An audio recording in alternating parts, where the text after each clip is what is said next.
Hai guys, balik lagi di channel Didi Olokejo. Seperti biasa, di sini saya kembali akan menceritakan alur cerita film horor terbaru. Film horor dari Korea yang berjudul mengisahkan keluarga Myeonha yang baru saja pindah menempati rumah baru yang mereka beli. Tergiur dengan rumah besar yang dijual murah membuat mereka tertarik untuk membelinya. Namun tak pernah mereka duga sebelumnya, ternyata di rumah itu menyimpan sebuah misteri yang sangat mengerikan. Di awal cerita sedikit terjadi perselisihan antara Myeonha dengan suaminya yaitu Hyun Min. Hyun Min berencana akan mengajak Myeonhee pindah dari apartemen yang sekarang mereka tempati. Saat itu Myeonhee menolak, dia tidak mau jika harus pindah ke tempat apartemen baru lagi. Karena walau bagaimanapun Myeonhee sudah sangat merasa betah tinggal di sini. Namun karena faktor ekonomi, Hyun Min sudah tidak sanggup lagi untuk membayar sewa apartemen yang memang terlalu mahal bagi mereka yang hanya bekerja sebagai pegawai kantoran biasa. Terpaksa Hyun Min harus mencari tempat lain, mencari sewa apartemen atau rumah yang harganya lebih terjangkau. Singkat cerita, secara kebetulan Hyun Min mendapati tawaran dari rekannya, tawaran sebuah rumah besar yang dijual sangat murah, tidak terlalu murah. Namun kalau dikalkulasikan harga tersebut sudah sangat menguntungkan Hyun Min daripada dia menyewa sebuah apartemen. Pada hari itu keluarga Hyun Min pun mulai berbenah memindahkan barang bawaan untuk menempati rumah barunya mereka. Rumah yang berada di sebuah perbukitan yang cukup jauh dari perkotaan. Hyun Min dan Myeonhee dikaruniai 3 anak yang masih kecil. Anak paling besar bernama Hyu dan adik-adiknya bernama Jojo dan Cece. Seperti mendapatkan durian runtuh, selain mendapati rumah besar dengan harga murah, ternyata dengan harga yang ditawarkan itu sudah bersama semua isi yang ada di dalam rumah tersebut. Melihat sekarang sudah menjadi miliknya, baru saja di hari pertama ia menempati rumah itu, Myeonhee merasa seperti ada yang aneh. Aura rumah di sana terasa sangat berbeda. Sementara di lain sisi, ibu yang sedang bermain di halaman rumah, di sana dia melihat ada sebuah tempat seperti gudang. Tempat itu terlihat masih terkunci oleh gembok. Tak lama kemudian terdengar suara jeritan dan adik-adiknya terjatuh dari ayunan.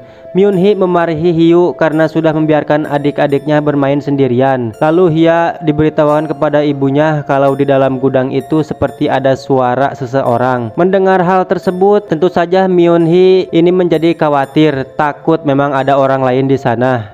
Ibunya menyuruh Hyu untuk membawa adiknya masuk ke dalam rumah. Sementara dia yang akan memeriksa ruangan itu, Myeonhee cukup terkejut mendengar ada suara gaduh di dalam gudang. Suara itu terdengar kembali hingga kedua kalinya. Karena takut, Myeonhee lalu segera pergi dari sana. Di dalam, Hyun Min yang masih membereskan barang-barang, dia menemukan ada sebuah lubang kecil di dinding. Entah itu lubang apa, namun dia dikejutkan oleh kedatangan Minnie yang memberitahukan kalau ada suara gaduh di dalam gudang. Hyun-hee merasa seperti ada sesuatu di sana, tapi saat suaminya memeriksa ke gudang, suara-suara gaduh itu sama sekali tidak terdengar lagi. Anehnya, Kim Hyun-hee selalu mendengar ada suara-suara gaduh di dalam rumah, padahal mereka yang ada di sana tidak mendengar adanya suara gaduh. Hyun Min meminta istrinya untuk menghentikan itu semua karena kekhawatiran Hyun Mi malah membuat anak-anaknya menjadi cemas. Pada saat tengah malam, di mana mereka semuanya sudah tertidur, keanehan yang ada di rumah itu pun mulai terjadi. Terutama kepada Myeonhee, terlihat sesosok tangan yang mulai membelai bibirnya. Namun tiba-tiba tangan itu kini mulai masuk ke dalam mulutnya. Myeonhee juga diperlihatkan gangguan sesosok dengan wajahnya yang sudah hancur. Mimpi buruk yang anehnya karena sebelumnya tidak pernah mimpi seperti itu. Saat berada di dapur, dia juga mendengar kembali suara gaduh itu di kamar. Gangguan itu terjadi kepada ibu dia. Melihat ada 2 anak perempuan sedang memperhatikan dirinya, tapi kedua anak itu seperti ketakutan dan bersembunyi di pojokan kamar. Dan saat itu Hyu melihat ke arah jendela, dia melihat ada sesosok wanita sedang berdiri. Hyu pun menjerit dan terdengar oleh Myun yang ada di dapur. Namun entah kenapa Hyu tidak memberitahukan kepada ibunya apa yang tadi dia lihat. Hyu sama sekali tidak mengeluhkan apa yang dia rasakan. Sesaat ibunya membayangkan pikiran negatifnya. Myun-hee menjadi marah karena Hyo selama ini tidak memanggil dia. Ternyata ibu sebenarnya adalah anak yang diadopsi. Selama udah diadopsi, Hyo tidak pernah bisa dekat dengan Minnie. Walaupun Hyun-hee sudah berusaha keras memposisikan diri sebagai ibu asuh yang baik, namun Hyo tak pernah menerima Hyun-min sebagai ibunya. Itu juga yang menjadi alasan kenapa Myun-hee selalu murung. Dia selalu kepikiran tentang Hyo, padahal sekarang Myun-hee juga sudah mempunyai 2 anak kandung. Di dalam lubang itu terlihat ada sepasang mata yang sedang memperhatikan Hyun-mi. Myun-hee meminta kembali kepada Hyun-mi untuk memeriksa ke dalam gudang karena dia mendengar adanya suara gaduh itu lagi. Di selang waktu yang sedang santai pada saat itu, Jeji, anak yang paling kecil, mengajak ibunya bermain petak umpet. Permainan dimulai dengan mereka mulai mencari tempat untuk bersembunyi, sementara Myun-hee mencari keberadaan mereka. Myun-hee sempat terkejut karena sepintas melihat ada seseorang di halaman rumah, dan saat dia melihat kembali, tapi di sana sudah tidak ada siapa-siapa. Semenjak Myun-hee menempati rumah ini, perasaan khawatir, cemas, dan juga parno terus saja membayangi dirinya. Terdengar suara mesin cuci berbunyi. Dia mengira Myun-hee bersembunyi di dalam mesin cuci, padahal pada kenyataannya mesin cuci itu masih dalam keadaan mati, dan di sana pun tidak ada apa-apa. Min merasa keanehan yang ada di dalam rumah berawal dari tempat gudang. Menunggu Hyun-min untuk memeriksanya, namun dia tak kunjung pulang. Akhirnya dia memberanikan diri membuka gembok gudang dengan menggunakan gergaji besi. Tapi tiba-tiba dia dikejutkan ada seorang wanita berbaju merah menyapa dan sudah berdiri di belakangnya. Wanita itu mengaku kalau dia adalah tetangga dan tinggal tidak jauh dari sini. Namun sepengetahuan Myun-hee di area sekitar ini tidak ada rumah sama sekali. Wanita yang tidak disebutkan namanya mengaku kalau dia dekat dengan orang yang sebelumnya tinggal di rumah ini. Tapi keluarga yang dulu pernah tinggal di sini menghilang begitu saja tanpa ada kabar sama sekali. Myun-hee menjadi takut dengan sikap wanita itu, dan anehnya dia tahu tentang apa yang sedang dialami Hyun-hee. Dengan adanya gangguan-gangguan yang terjadi di dalam ruangan, dikejutkan melihat wanita itu ada di hadapannya. Myun-hee menjadi panik dan segera masuk kembali. Terlihat Hyo yang sudah terkapar tak sadarkan diri. Hyo lalu dilarikan ke rumah sakit. Myun-hee menemani Yun di sana. Dia tidak pernah meminta bantuan apapun.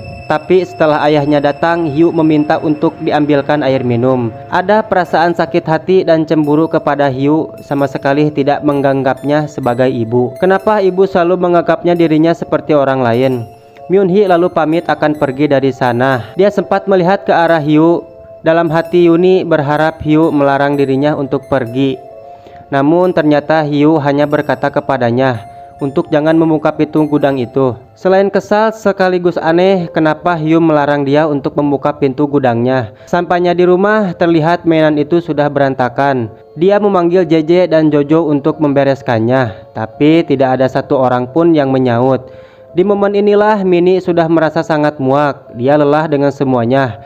Suara-suara gaduh itu terus saja terdengar oleh Myun-hee. Keadaan ini membuat dia menjadi gila. Keadaan ini membuat dia menjadi nekat yang akan membuka pintu gudangnya. Sementara Hyo yang masih di rumah sakit, dia mendengar bisikan dari arwah anak perempuan itu yang memberitahukan kalau Myun-hee akan membuka pintu gudangnya. Mereka meminta Hyo untuk cepat membangunkan ayahnya agar menghentikan Myun-hee untuk jangan membuka gudang itu. Namun semuanya sudah terlambat. Dalam gudang, Myun-hee melihat ada 2 boneka yang tergantung di sana. Tak lama kemudian dia juga menemukan ada sebuah topeng. Lalu terdengar ada bisikan-bisikan yang menghasut pikiran Myun-hee. Bisikan itu berkata percuma Myun-hee berpura-pura baik kepada Hyo, padahal dalam hati Myun-hee dia sangat membenci ibu. Bisikan itu juga merayu untuk memakai topengnya. Dengan topeng itu Yuni akan menjadi dirinya sendiri dan tidak perlu berpura-pura menjadi orang baik. Godaan itu terlalu kuat hingga Myun-hee tak sanggup untuk menolaknya. Dengan memakai topeng itu sudah memasukkan hantu baju merah ke dalam tubuhnya. Sekarang Myun-hee yang dulu sudah berganti dengan Myun-hee yang ada hantu merahnya. Myun-hee lebih bergairah dan lebih bersemangat, tidak lagi lesu seperti yang banyak pikiran. Hyo dan Hyun pun merasa aneh dengan perubahan Minnie. Dan pada malam harinya Hyun-hee sudah tidak ada di kamar. Hyun menjadi curiga dan mencari Myun-hee ke gudang itu. Terlihat pintu gudang sudah terbuka di sana. Dia melihat Myun-hee sedang berbicara dengan sebuah boneka. Lalu tiba-tiba sosok itu kini ada di belakang Hyun-min. Hantu merah yang ada di dalam tubuh Myun Hee mulai mempengaruhi Hyun Min. Di saat semuanya sudah berubah, Hyo kini merasa kehilangan sesosok Myun Hee yang selalu menyayanginya. Hyo lalu memeluk Myun Hee untuk tidak pergi. Selama ini sebenarnya sudah menganggap Myun Hee sebagai ibunya. Namun Hyo malu untuk mengungkapkan isi hatinya.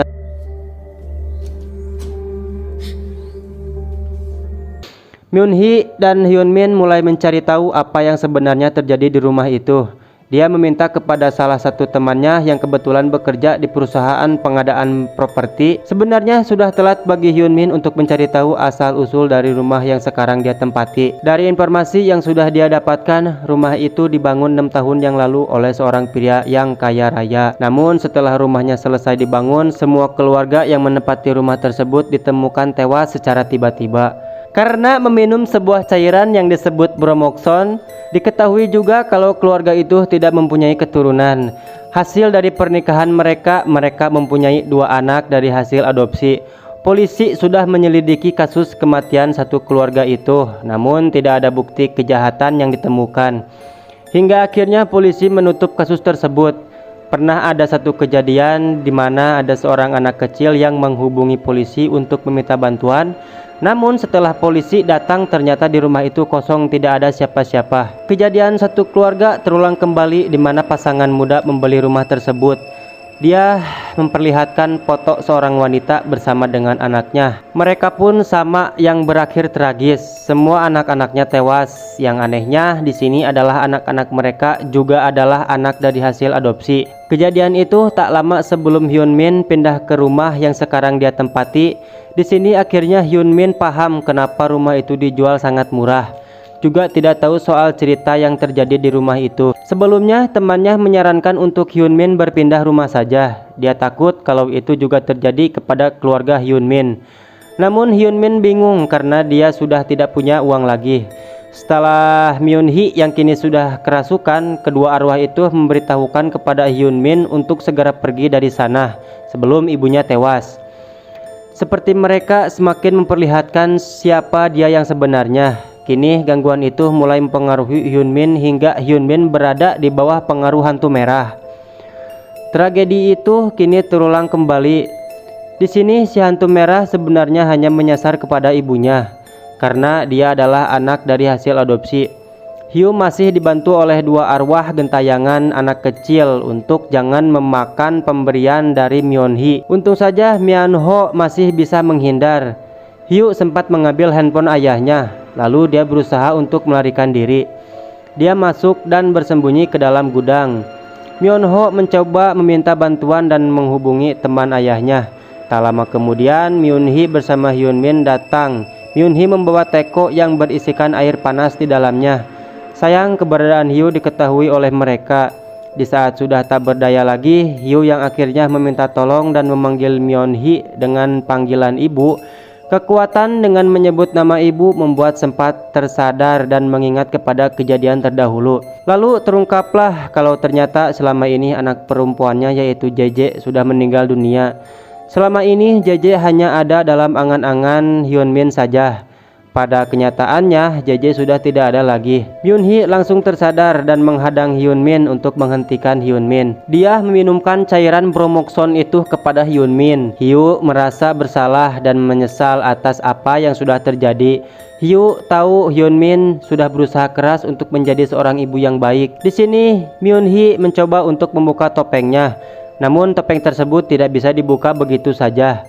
Hingga akhirnya Myun Hee memutuskan untuk meminum bromoxon daripada tubuhnya dikuasai oleh si hantu merah kembali. Setelah semuanya terjadi, tak lama datanglah Juhun, teman ayahnya itu yang tersisa tinggal hanya Jojo bersama Hyo yang selamat dari ancaman si hantu merah. Namun di akhir film ternyata si hantu merah kini ada di dalam tubuhnya ibu. Dan di sini film pun selesai. Depresi yang dialami Hyun Hee berdampak kepada orang yang ada di sekitarnya. Myun Hee belum bisa menerima kenyataan bahwa anak perempuannya sudah meninggal. Mereka mengadopsi Hyo sebenarnya hanya untuk menggantikan posisi anaknya yang sudah meninggal. Namun semua itu tidak bisa menyelesaikan permasalahan. Yang ada ketika hati dan perasaan Hyun Hee belum ikhlas menerima kenyataan, yang sebenarnya tidak ada hubungannya antara hiu dan pindahnya mereka ke rumah baru yang angker itu kasus yang berbeda. Namun sialnya dengan kepindahan mereka ke rumah baru justru malah menambah permasalahan yang sedang mereka hadapi hingga berujung Myung Hee dan Yoon Min pun tewas.